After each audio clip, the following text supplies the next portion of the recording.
moving around, and your zoomer is starting to hear in and out. Yeah, I can zoom in and see really well.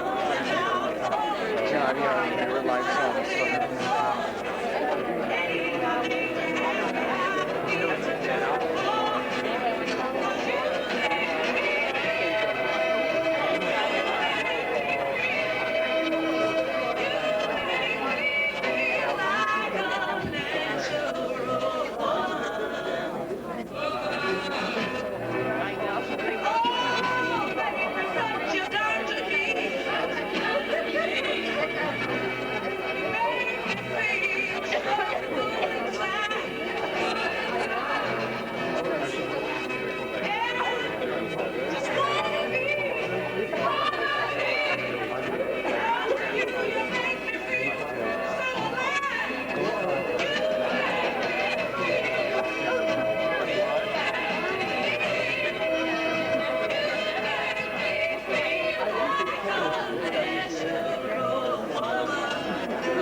This is not a drag show.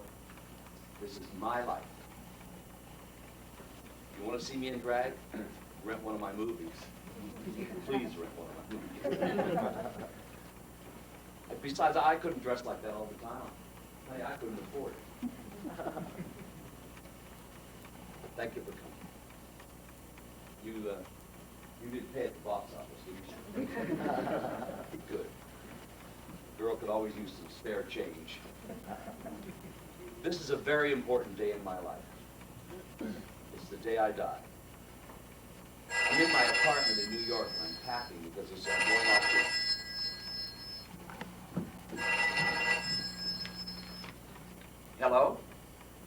Yes? Oh, yes it is. Yes, we start rehearsal tomorrow in LA and right now I'm packing and what? No, and you can quote me on that. God, I hate it when they call me a transvestite. If I were, I'd have a little crocodile bag or a polka dot bow somewhere on my body. Reporters always get it wrong. I used to say, gay? Are you kidding? I've got a wife and 2 kids back in Omaha. And I'm from Baltimore. I don't know when they're ever going to get it right. Just the other day, some jerk, another reporter, asked me if I wanted to have a sex change. Sex change? Thank you very much. I'm happy with my plumbing. Thank you. No changes here. See, I do what they call drag. But it just happened one day. I was about 12 years old. Alone a lot of the time. An only child. Didn't have a lot of school friends. Didn't have any. See, I was overweight. Always wanted to look like everybody else. It was hell going to school. Up until my senior year, the bullies would find me after school and beat me up until I was blackened. Until I went to the school doctor for a physical. He made me take off my shirt. I didn't want to. He was horrified at what he saw, and maybe tell him who did it. My parents were called. It was a big to-do. The kids were involved were suspended. It only made it worse. Because when they came back, they really got me. I was known as the fat kid who squealed. I had to be picked up every day in a police car and taken home. Hated school. Wanted to die. And that's when I vowed I'd be another Elizabeth Taylor. Win an Oscar, an Emmy, a Tony, and live with servants all around. And that's about the time that I started making my own imaginary friends. See, I was alone a lot, and we lived on this small estate. Not a lot of neighborhood kids. You know the kind of place. 30 acres, old Victorian house. This one was just outside of Baltimore. Well, F. Scott Fitzgerald lived there while Zelda was in and out of the mental hospital nearby. Well, being alone a lot, I made up this one special friend. His name was Jim. And when we were talking, we decided that Jim could be Jim. And I could be anyone else. Like movie stars and beauty queens or anybody. So that's when I started dressing up. See, I'd go into my mommy's closet and I'd try on everything because all of her things were so pretty. One day, when we were dressing up, Mommy walked in on us. I had on her slip and one of her big Easter hats, the big old hat to wear to church. I didn't know what to do, so I ran out of the house, down the stairs and across the lawn, and Mommy followed me. I was trying to find a place to hide, and when she caught me, she just turned me around and didn't say a word. She just looked at me. God, I wish Jim could have talked to her, because he was saying a lot. Mommy and I never discussed that episode ever again.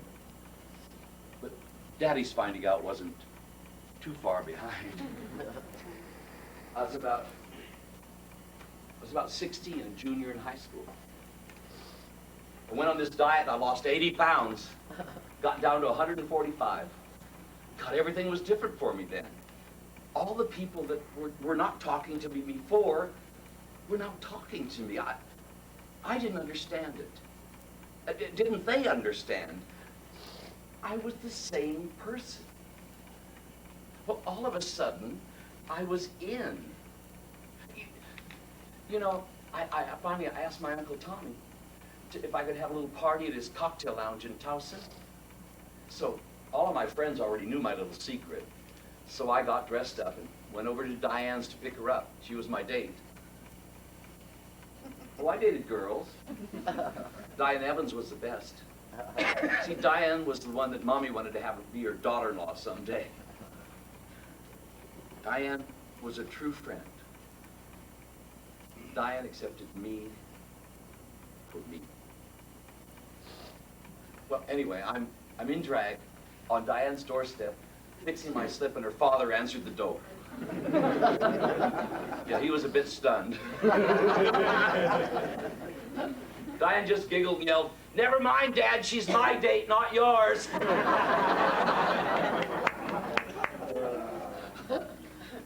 Well, her dad called my dad, and the shit hit the fan.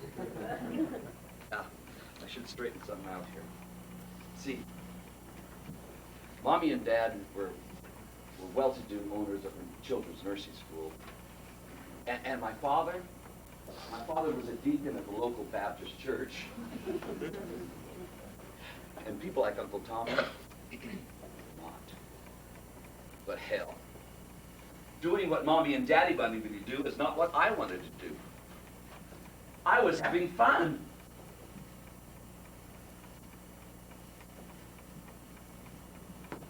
You like? No stones, but a damn good fun.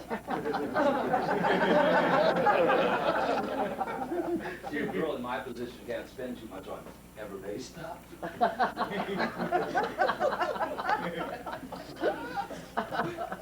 Besides, this is my pride. Can you see it? Check it out, hon. It's real. 2 carats. My mama says if I die before her, that's all she wants. I said, well, Mommy, of course I'm going to die before you. You deserve this. You didn't get to see it, did you? Let me give you a tip, ladies and gentlemen. Diamonds show up best on black. Oh, that's not the only reason I wear black. Black is very basic. And with this figure, but not when I was younger and wilder. I'd wear outrageous costumes. See, a bunch of us get all dressed up when we go over to D.C. and cruise the bars like the Chicken Hut and the Beau Eagle Ballroom. Yeah, there were drag balls put on, hosted by this drag queen, Black Pearl. Yeah, they were kind of like Big Elks convention with feathers. Oh, you've been to one of them. Yeah. Well, they'd all prance around looking ridiculous and taking themselves so seriously. See, with my figure, I wanted to dress comic, you know, just kind of over the edge. Well, they thought I was making fun of them. So one night, this queen threw a beer ball at me. A huge fight broke out. Tits were falling, rhinestones. Wigs were rolling across the dance floor. We hitched up our skirts and got the hell out of there right away. God, what a beginning. Well, that was about the time I met John. You know, John Waters. Well, yeah, we went to high school together, but back then he didn't even know I existed. So once I connected with John, my life changed completely. Well, as a matter of fact, see, John was telling me about all these projects that he was interested in, and would I be involved? Of course I would be involved. They was talking about the movies. See, John wanted me to appear in drag. Of course, why not? He was going to make me a movie star. See, John thought I was funny. And John gave me my name, Divine. But because he thought I was. I was one of the first stars with single names. You know, like Madonna, Cher, and Prince. See, John wanted a 300-pound beauty as opposed to a 110-pound beauty. That's what he got. John thought it would be ironic if the most beautiful woman in the world turned out to be a man. But I'm getting ahead of myself. See, after high school, I had to do something to make a living. So I went to beauty school. Didn't we all go to beauty school? Now you know why I have those outrageous hairdos and never had a bad hair day. But see, I would talk my clients into these really bouffant hairdos. Well, you know, in the 60s, it was like either big hair or no hair like Twiggy. I'd comb, and I'd curl, and I'd tease, and I'd spray. I sometimes went wild on those heads. Mommy thought it was so I could do her hair day in and day out. I couldn't use the car unless I did her hair. See, my specialty was teased heads and big curls. so glamorous until women abuse the style of big curls. The slacks. Big curls is a nighttime do.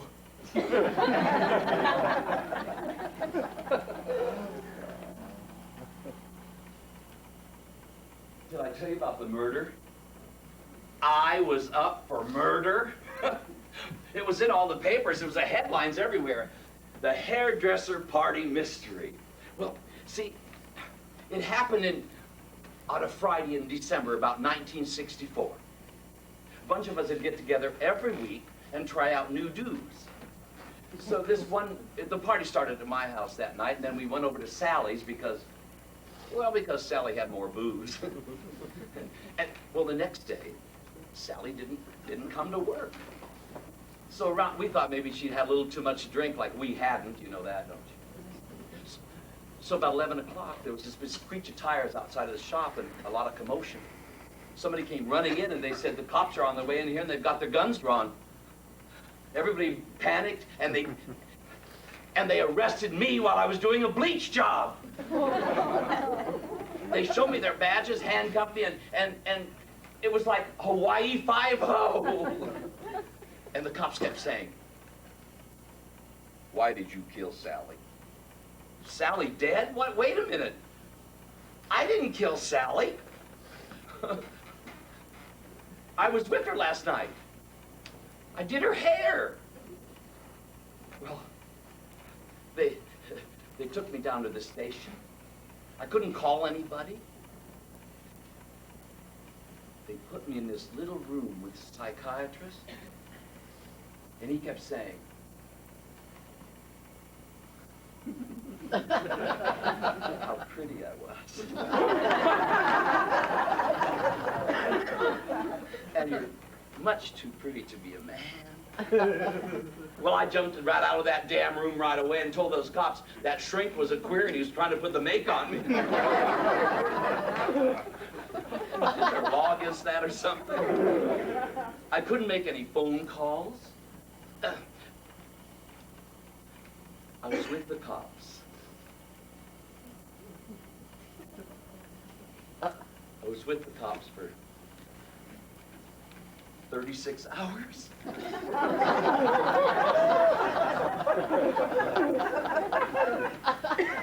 I wanted a strip search. Well, when my mommy and daddy came, my mother passed out. My father was given tranquilizers to calm down. And all the way home, they kept giving me that look. Did you do it? No, I didn't do it. I didn't kill Sally. I could have, though. She was a lousy tipper. I was afraid to go out of the house for months after that. Who did kill Sally? Was I next? But the cops found the real murderer. See, Sally was the 11th victim strangled with a necktie. And they caught him strangling his 12th. Now you know why I didn't move out of my house until I was, my folks' house, until I was 23 years old. And look at me now.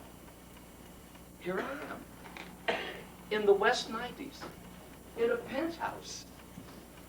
God, it took a long time to get here. And boy, did I get into a lot of trouble trying to live up to my hunger for a better life.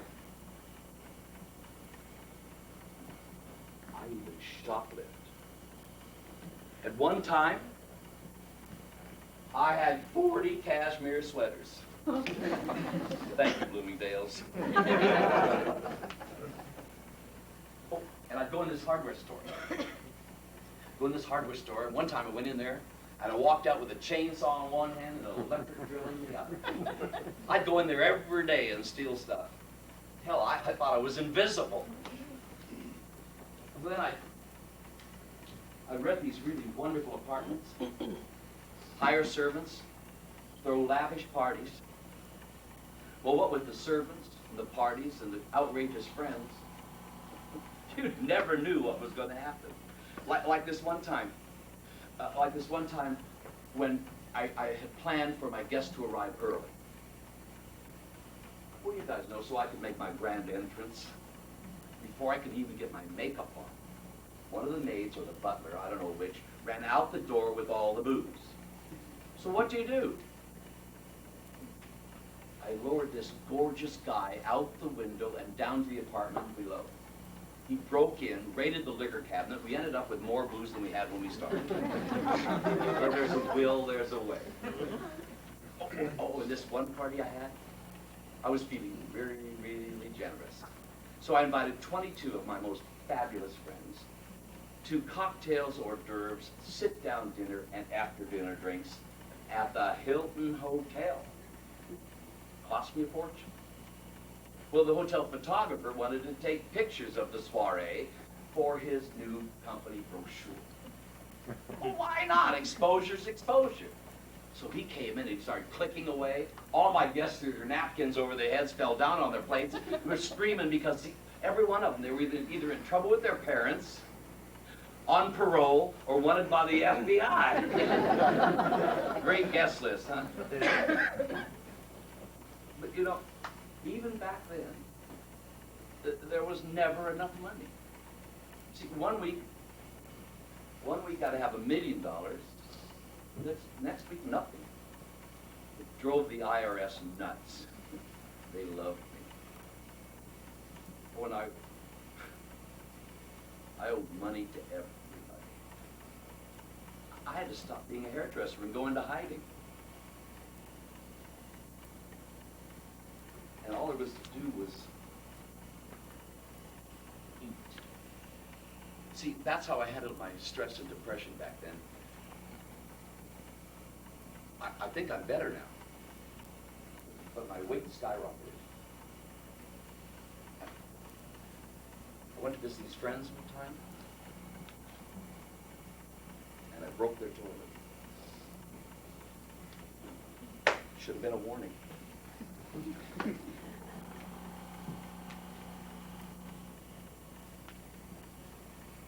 I lived with this gangster. Lived with a real gangster. He had a lavish place. With crystal chandeliers, red velvet wallpaper, and lots of drugs. He only wanted me around so I could make him laugh. I knew it was wrong. I knew it was wrong to be there. Because you see, at that point in time, my choice of drugs was LSD. But hell, the hash was free. I had to make up a plan to get out of there, so I had the gangster take me to the movies. It was a Charleston Heston flick. I bought my ticket, went inside, waited for him to drive off, and then I called my dad. Well, of course, when the gangster came back, I was gone. He went nuts. Later that night, a friend called me and said that I had to get back right away. Something terrible had happened. So I went back, and it was a trick. When I got there, the gangster had my friend at gunpoint, and he started pistol whipping me and told me he was going to rip off my face. Well, I got the hell out of there right away. I've looked over my shoulder ever since. Just the thought gives me a chill, even thinking about it now. But things always work out for me, though. John had his projects up and running, and hell, with my juvenile delinquent stuff, I was right to star in 9 of John's 11 films. Everything from Roman candles to hairspray. I did play one distinguished lady, Jackie O. That was in John's real first movie, Eat Your Makeup. You saw it. God, there are stories about that one. It wasn't a major hit. It didn't come in as a minor one either. I went to a party a few years ago, and Jackie was there.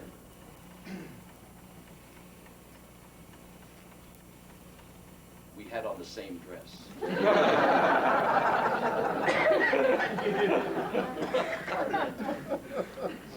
We didn't say anything to each other, we just kind of glared across the room. I wonder if Jackie ever saw Eager makeup. In Mondo Trasho, I played a water-eyed version of Jane Mansfield. Not quite as distinguished as Jackie. John and I just loved Jane. So there I was, in these gold capri pants, stretch, you know.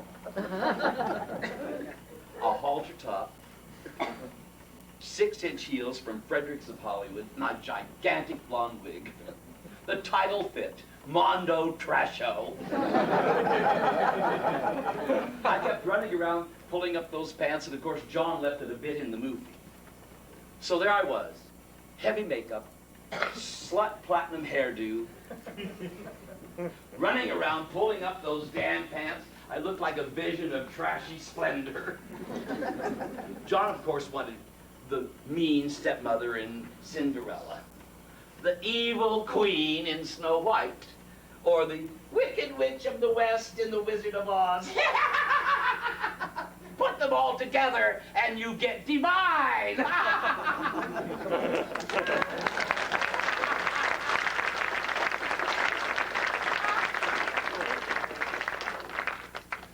With a little Jane Mansfield thrown in.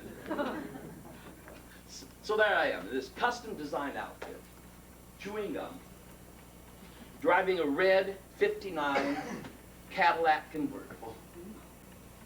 I look like a real bull dyke from hell. Some reviewer called me a 300-pound sex symbol. Now that undoubtedly is some kind of discovery. Me, a sex symbol? I pity him. He must have been really horny that day. Or just maybe that Jane Mansfield angle really worked. But I digress. After Mondo opened, believe it or not, John and the cast were asked to do a West Coast promotional tour. Well, it was decided that I needed a new look. So Van Smith was called in to oversee my beauty upgrade. We later nicknamed him the Ugly Expert. Well, he did something that I've done ever since. He shaved my hairline back so that I could wear more eye makeup. Like my face wasn't big enough. See, I figured that there'd be press at the airport. So I went for broke. I scraped up my very last monies.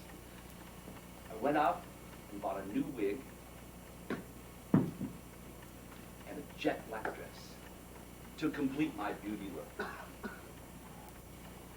I made an entrance on that plane and knocked him dead.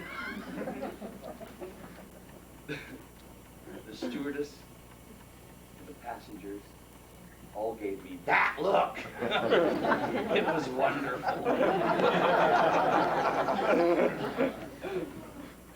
And I was right. When we got to the airport in San Francisco, I was greeted by a huge sign. It said, "We love you divine." Well, I got so excited, I jumped on the VIP cart that was driven by the stewardess that was on the plane, by the way. And I was chased all the way to the baggage claim by bearded drag queens. Only in San Francisco, right? Well, I found out later. They thought I was Liberace. I know, Liberace! Well, my Grand Dame entrance into San Francisco was this nightclub act that John had written for me. It goes something like this.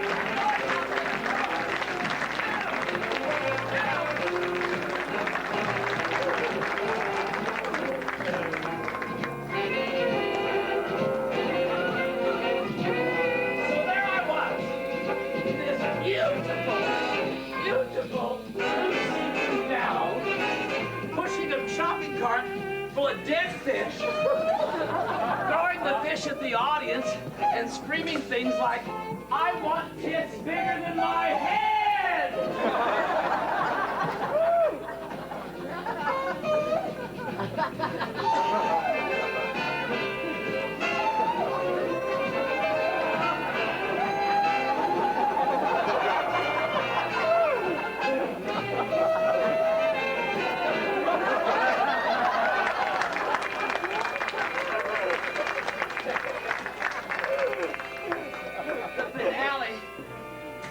Fake police officer running on stage, and I strangled him. The audience went wild. They went wild.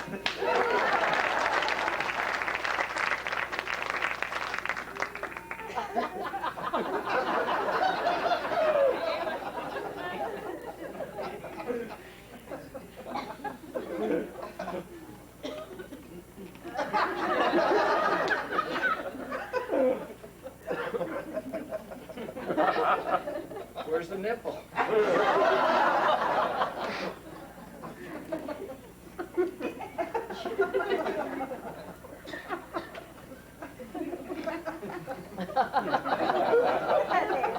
That's a lot of work for a fat lady with emphysema. Did a lot of interviews, underground papers. No legit paper would listen to us. I remember telling this one reporter that in my next movie, I was going to eat dog shit. He was a bit stunned to take it back. I should have been a little more careful, because in my next movie, I did.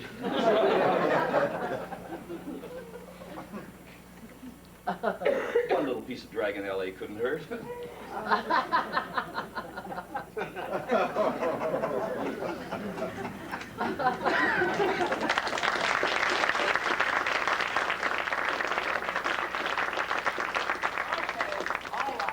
I know you're thinking about it.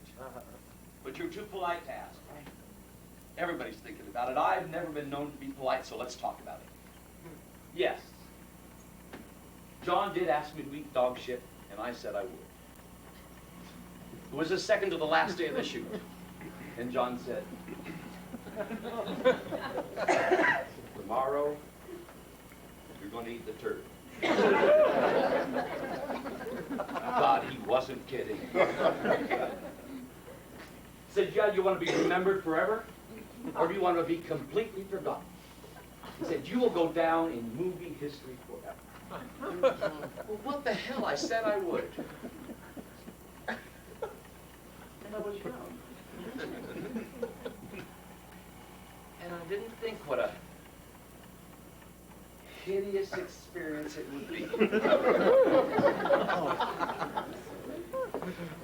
I didn't even think about it and start to worry till I got home. And then I called the hospital.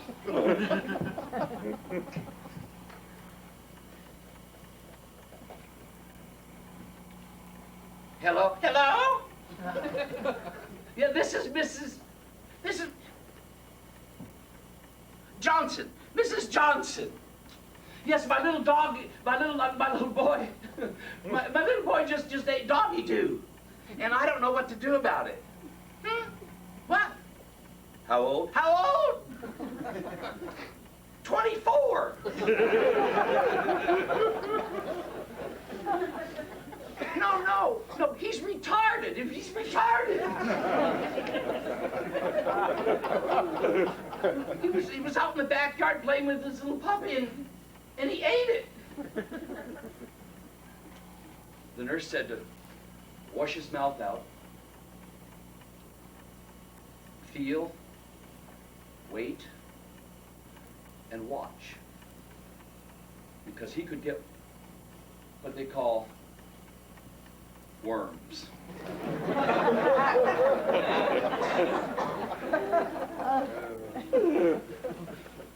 Gigantic white worms.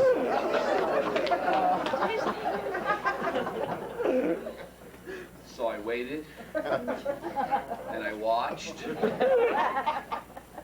felt. I was lucky. The nurse did say that for my son's sake, I should get rid of the dog.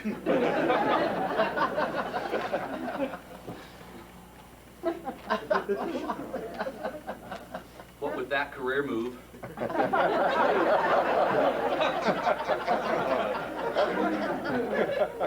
The public wanted to see more of me, so John entered me in a drag beauty contest. But once again, Van Smith was called in to oversee my beauty upgrade, and he stepped over the edge this time. He put on fake sideburns and latex scars, designed this stained, ripped up evening gown. I looked like a demented version of Clarabelle. Well, I staggered up to the microphone, giving this speech that John had written for me. It went something like this. I am the real misdemeanor. I smuggled rotten fruit into California. I ate pounds and pounds and pounds of white sugar. I had to move to California because I killed 2 coppers in the East. Did you fart? Well, somebody did. Would you believe that I killed Sharon Tate? Oh. And they arrested the wrong people? The girl's got to make a living. And last week, last week, I did it again. Yeah, I followed this young hippie couple home who lived alone with their pets. And I waited. And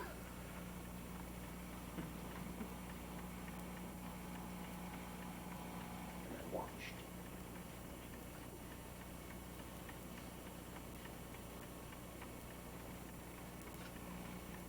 And I broke into their apartment and stabbed them to death. And all that I can tell you is that it made me come.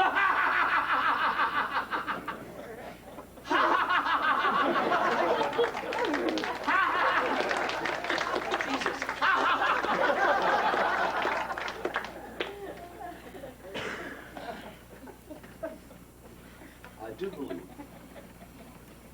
I do believe the audience shit their pants. And thanks to John, I believe our first West Coast appearance was a smashing success.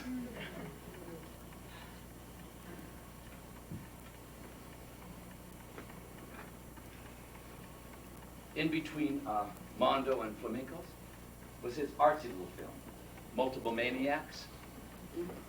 You remember, it's the one where I stabbed my boyfriend, ripped open his chest and ate his heart. Sweet story, huh? Well, I didn't find out till later that the heart I ate was an old cow's heart that had been left on the set all day and it was rotten. I know I shudder now, but back then, whatever it takes to make the movie, youth. Oh, youth. Got some fan mail. Got lots of fans. Loyal fans, dedicated. Lots of letters, lots of gifts. The best gift I ever got was when we were in Philadelphia one time, and I jumped out of a cake. A very large cake. One of my fans gave me a box of brightly colored turds wrapped in tissue paper. It was very pretty, but it was all shit.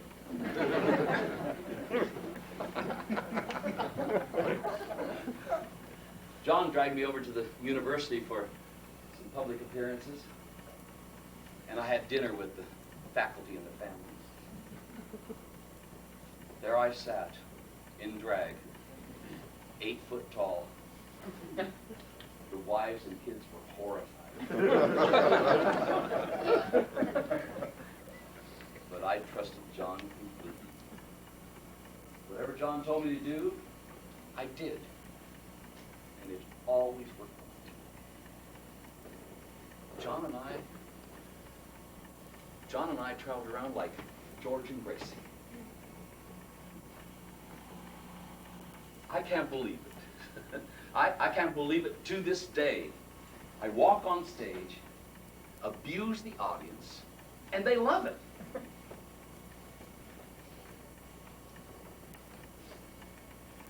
When I went back to San Francisco was to live, Mick Stoll and I moved back in '73. Oh, and I was a smash at the Palace Theater with such shows as Vice Palace, Divine Saves the World, Divine and Their Stimulating Studs. That was at night. In the daytime, I go down to Union Square, you know, right outside of Woolworths, you know, where the cable car turns around. Well, I'd have a captive audience, and the tourists took thousands and hundreds of thousands of pictures of me all day long.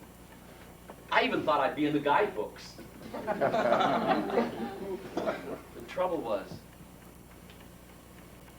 I don't think they had the slightest idea as to who or what I was. So it was time for another movie. John brought me the script to Female Trouble. He thought it was wonderful, and he wanted me to play both parts, the female and the male leads. Well, the story went like this. It traced my life, no, Dawn Davenport's life, from her years as a teenage suburban brat to her untimely death in the electric chair.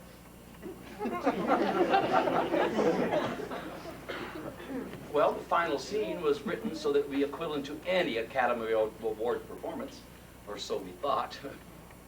But it gets wilder, and there's more trouble. You see, I played both parts, Dawn and Earl Peterson. I actually raped myself in that movie.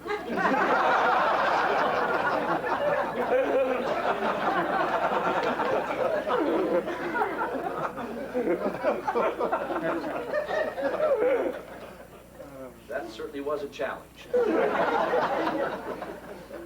But this problem gets bigger. You see, in order to play the masculine roles, I had to regrow what Van Smith had been cutting off for years. It took a whole month to regrow what I almost forgot I had. Hair. In that month out of makeup, I was forced to admit something that makeup had covered for all those years. I hadn't aged well. Thank God for Maybelline and Eva Gabor wigs. But the story. See, after Dawn quit school and ran away from home, then I married, Dawn married Gator. But I got to wear this most fabulous see-through wedding gown. Oh, it was beautiful. It showed my false tits and pubic hairs. It's on the film for you to see right now if you want to. Sure. But the part I really hated was the electrocution scene. See, we were filming in a real prison. And what with my shady past of taking things, okay, shoplifting and living with a gangster, my whole life just flashed in front of me, and I figured that, God, that could be me. That could be me in real life. It made me very grateful for my career. Career with the titles of my movies, I should have a career. Things seem to be changing now, though. Yeah, I'm looked at more as a character actor now. Like, I got hired to do Trouble in Mind, Chris Christopherson, and what was his name? Well, never mind, doesn't matter. I played a man's part. Yeah. Head of a gang. I kept saying to myself, hey, I don't want to, I can't do a scene with Chris Christopherson. I mean, he's a famous movie star. Alan Rudolph, the director, said, so are you. As flattered as I was, it just wasn't the same. Chris said, I was just one of the guys. I felt like baby Huey. Yeah, you know the one that lived up with the little parents. Go on stage. Go on the set, all those normal people out there. Then they bring me out. 300 pounds is pretty hard to disguise in a dress or a pair of pants. But it was a man's part. And then there's our new movie, Hairspray. I loved it. It was great working with Lana Kazan. And I love working with Tab Hunter again. He's such a giving guy. Do you remember the poster? He rode the West. She rode the rest.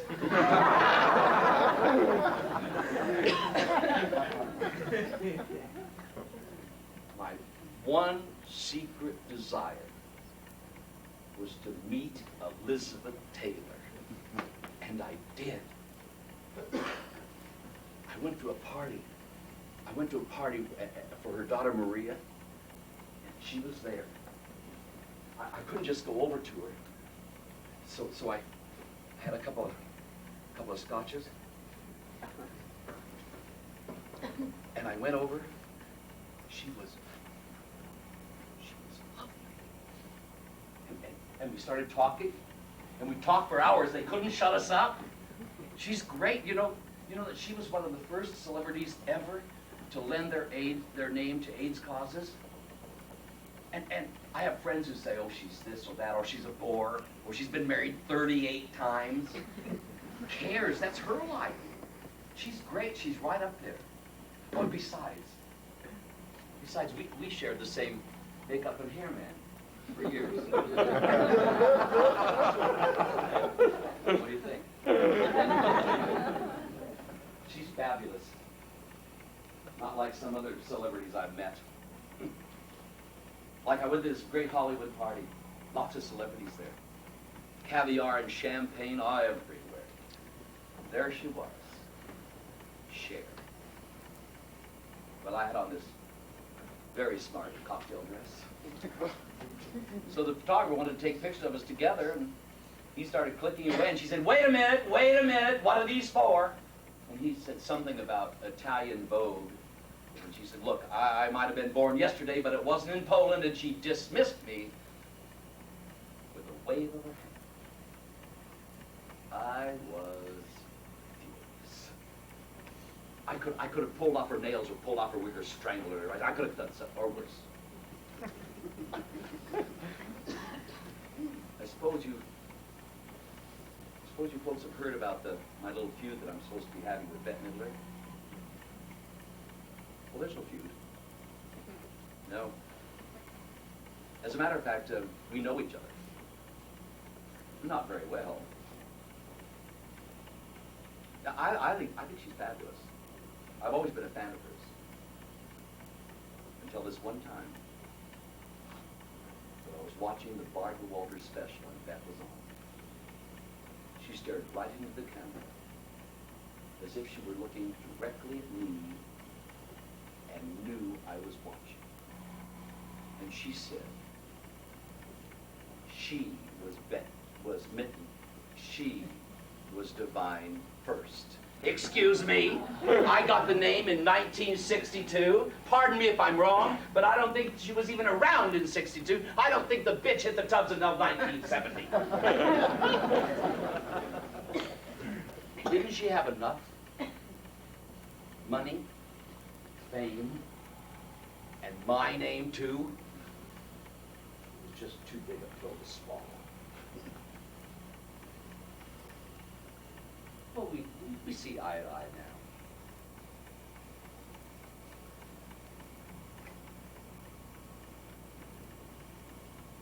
Look, I'm running a little late.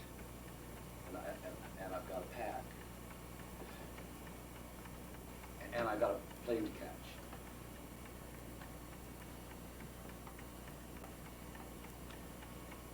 I don't know what tomorrow brings. Who does?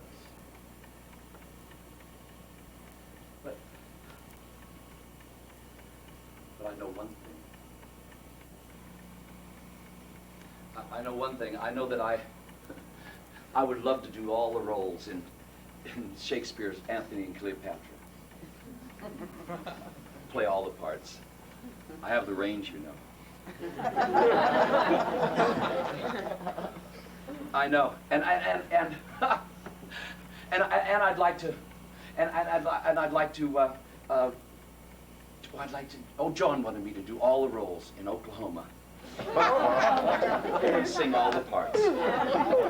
Oklahoma, where the wind keeps switching down the plains. Now that would lead a new meaning to musical classical theater.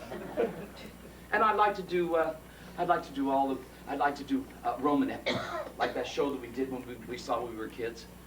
Can't you just see me as a slave girl? And Caesar. I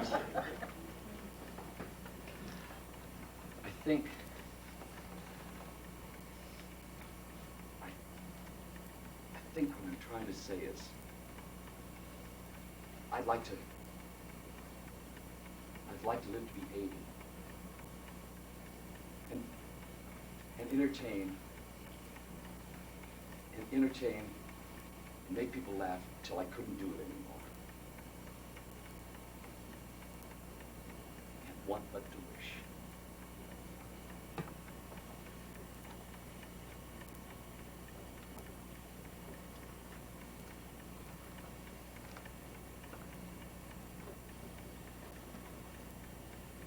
I love show business. I should.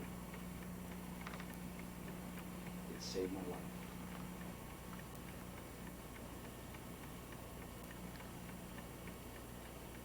And another thing that saved my life is getting back with my parents. See, we had this falling out when they moved to Miami, where all good aging Baptists go. They were the kind of folks that thought you should, they were the kind of folks who thought you should be in the papers 3 times in your life. Once when you're born, when you marry, and when you die. It wasn't bad enough that I was a hippie in the 60s. Then they found out I was wearing a dress. And that was the icing on the cake.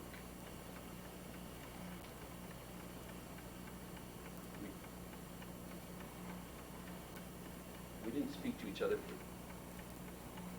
9 years.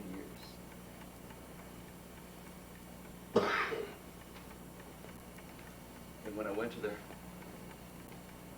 condo in Miami, I couldn't believe my eyes. They're on the front yard, pink flamingos.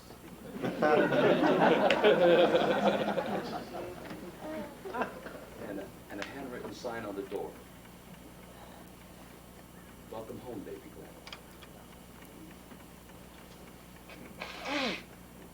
It had only been a few years that this went on. We were such a close family, and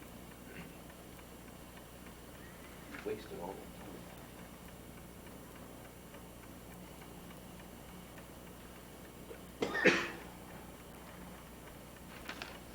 My dad did hate my lifestyle. But then he found out that I wasn't wearing a dress all the time.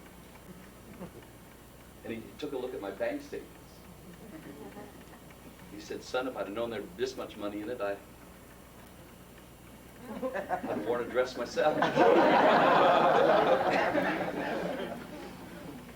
And Mom's signing autographs.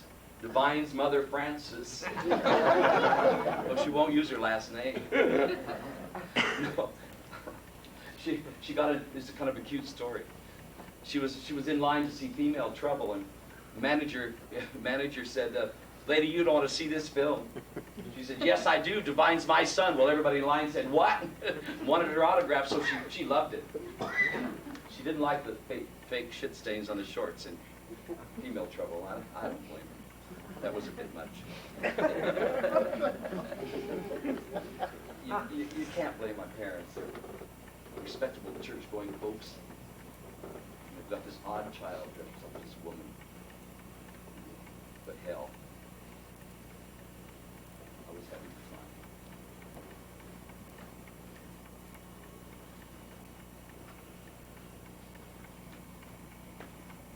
Did I tell you I got a job in an off-Broadway show? Women Behind Bars. It ran for over a year. Then we moved to the West End in London. You know, I craved for years, to be in a movie. And all of a sudden, I'm in a play on the boards in the West End. I mean, after Women Behind Bars closed, I starred in its sequel, Neon Woman. We played the full houses in New York, Chicago, San Francisco, and Provincetown. Well, with all the success I was having at playing a woman, I decided I would try some injections, some hormone injections, so I'd have bigger breasts. Well, Van Smith said it was unnatural and people die from it. Well, so I didn't want to die just so I could wear a low-cut gown, so I forgot about that. Besides, the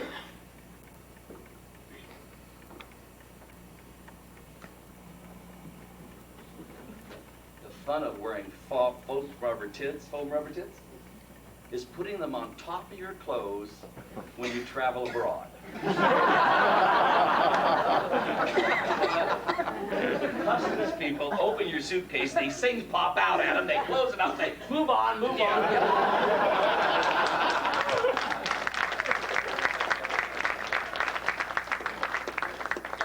It's no fun anymore. It's no fun anymore because they know me. They just don't even open the suitcase, just move along, it's all right, and just give me an autographed photo. Besides, couldn't you smoke a little heroin in these things? I've tried my hand at recording. I recorded a new record. My first record was Born to be Cheap. Cheap, cheap. I was born to be cheap. How autobiographical.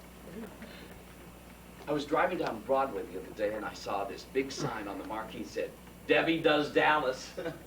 I stuck my head out the window and said, "Divine does disco."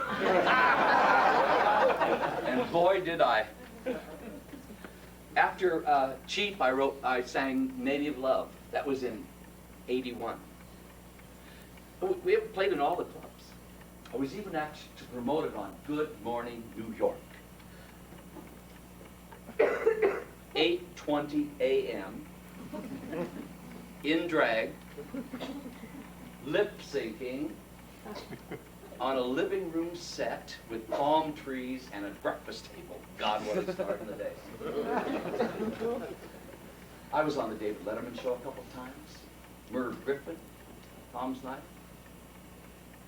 I was never, ever asked to be on the Tonight Show.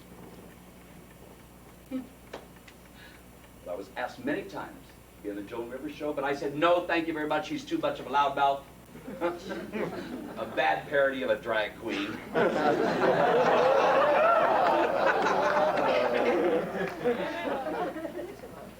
Let's see. Even with all the publicity I was getting in the States, the company still wouldn't promote me. So I went to Europe, and I got hired in all the discos around the world. After Native Love, I did T-shirt and tight blue jeans, Shoot Your Shot, Jungle Jezebel. Great titles, huh? And in '83, I got my first gold record in Holland. And this is my latest, recorded in London, no less. It's entitled Hey You. It's hard driving, disco, easy to fuck to.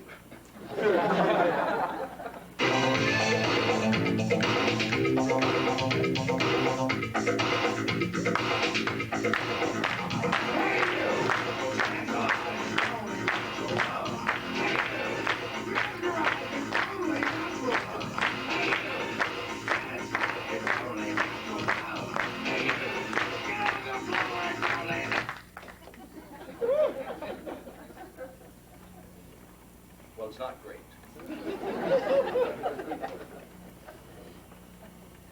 It'll play in the clubs, but it's another Saturday Night Fever? I don't think so. I did get this. A promotional copy of Simply Divine cut-out doll book.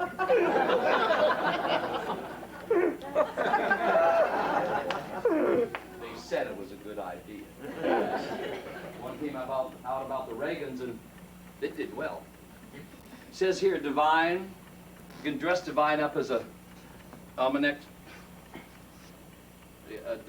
well, I don't say it, I just do it.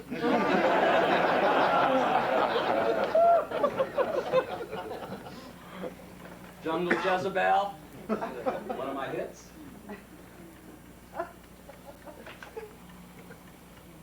Or as a glamour queen, was there any question? Oh, and I got these two. Now you can send me around the world. God, I feel like a mail order catalog. Maybe a fragrance next. Oh, the doggy doo-doo.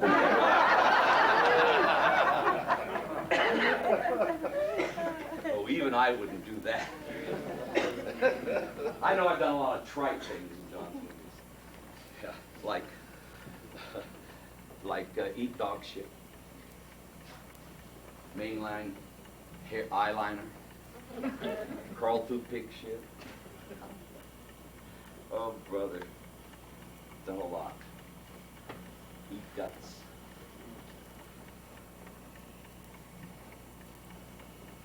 Things do seem to be changing now for me. We're doing these men's parts. Doing these men's parts, it's ironic. It's absolutely ironic. For 20-odd years, I've been typecast in women's parts. Not because I chose to be, but that was all that was written or offered to me. And they were the leads. You just don't turn down the leads. And who would have thought that those roles would have been so popular? Now I'm being typecast. I've been screaming for years. I'm not a transvestite. That I do drag as a character actor. Every role I've ever done has been as an actor. And tomorrow, I'm going to L.A. That big sign on the hill, Hollywood. It gets you every time. I start rehearsal tomorrow on that sitcom, Married with Children. I'm going to play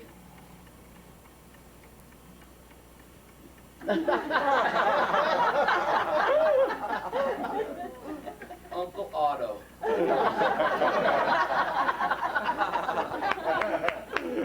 Al Bundy's brother.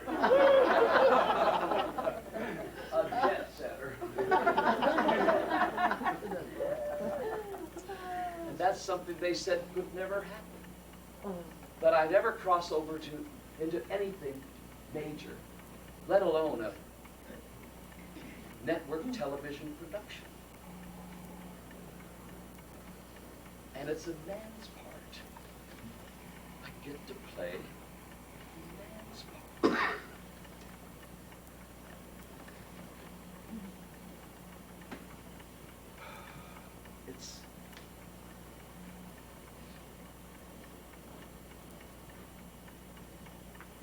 It's one of those things.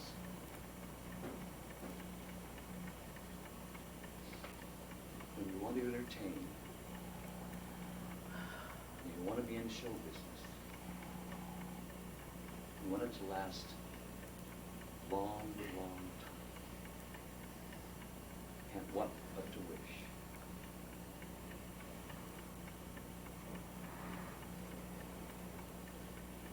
One thing you can't change. And that's when the lights go out. The audience leaves. The mascara's off. The wigs are back on their blocks. Face the night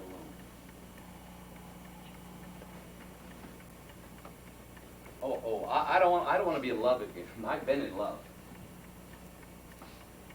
I'm alone now. Philip's gone, and my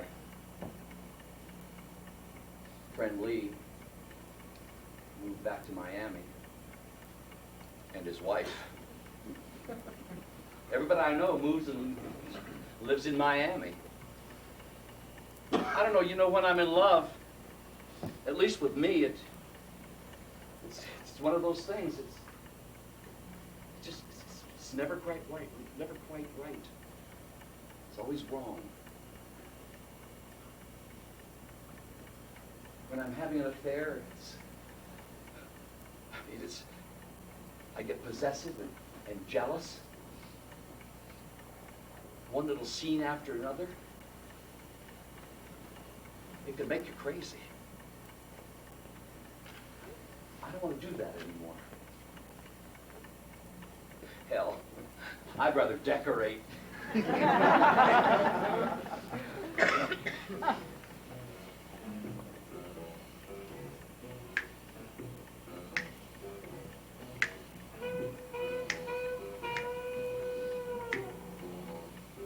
They call me that sex mad, evil of them, gorgeous, outrageous, glamorous, shitty, messenger of the devil, big bosom, sex goddess, divine.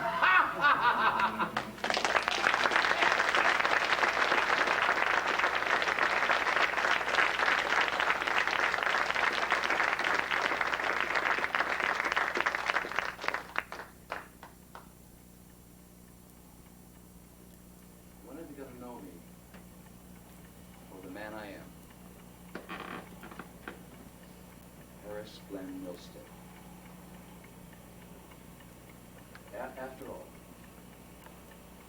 isn't that my greatest acting job? To be me?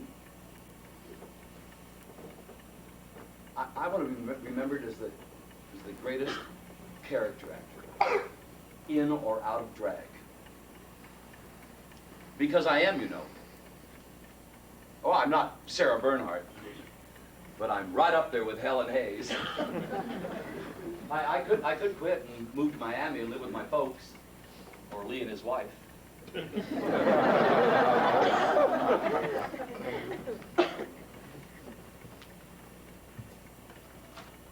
ready.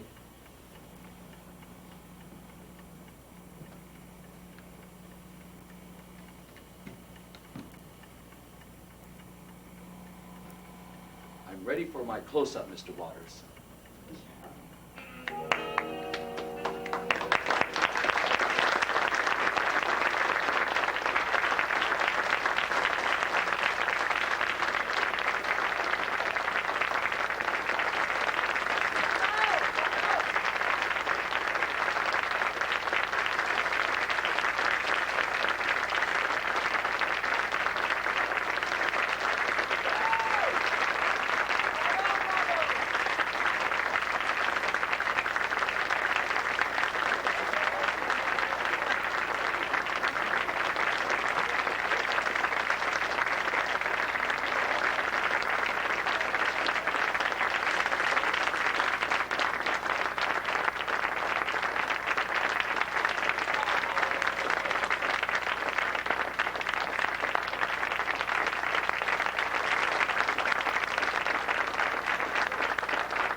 tonight, I want to introduce you to a close friend, a dear friend now, a lady who directed this production and who went through all the things you go through with Darcelle. Ladies and gentlemen, welcome, please. Sharon, come and take a bow. Sharon.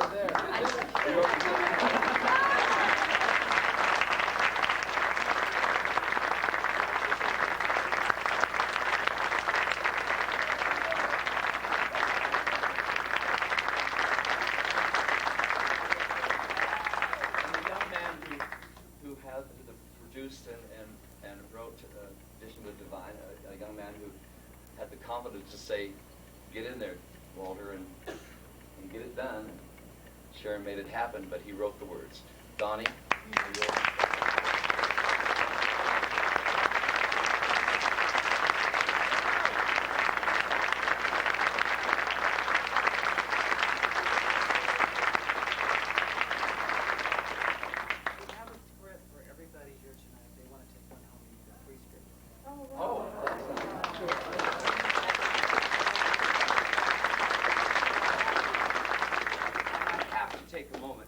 tell you to introduce the man that pushed and prodded one of my biggest critics and one of my greatest fans. Ladies and gentlemen, my partner for over 20-some years, Roxy. Come back.